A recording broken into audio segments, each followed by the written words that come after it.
Most Magic players know that if you sacrifice a declared blocker, the attacker does stay blocked, but no combat damage can occur. But do you know when this won't work? A classic example of when this does work is, of course, with Secure Tribe Elder, or better known as Steve. Let's say your opponent attacks you, and during the declared blocker step, you block with Steve. At that moment, the attacking creature becomes blocked, and Steve becomes a blocking creature.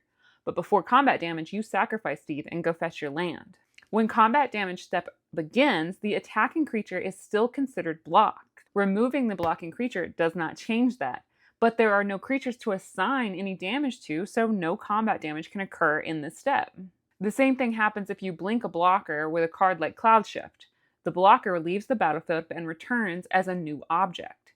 It is no longer considered a blocking creature, but the attacker is still considered blocked, and therefore won't have any creature to deal damage to in the combat damage step. But if the attacker has trample, everything changes. You see, trample modifies how combat damage is assigned. Normally, a creature with trample has to assign lethal damage to each blocker before being able to assign any excess to the defending player.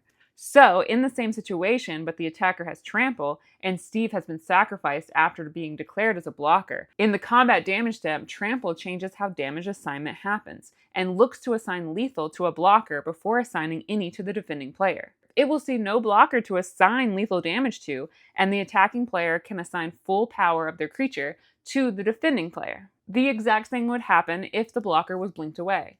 By the time combat damage is assigned, there are no blockers left to receive damage, so trample lets all of that damage go straight through to the defending player. When I was learning about combat, this was something that really just tripped me up. There was something about the creature no longer being there, but it's still being blocked, that I just could not wrap my head around. But based on the game rules and how the rules are written, it does make sense. But you let me know if you already knew this, or if it would change any of your recent games.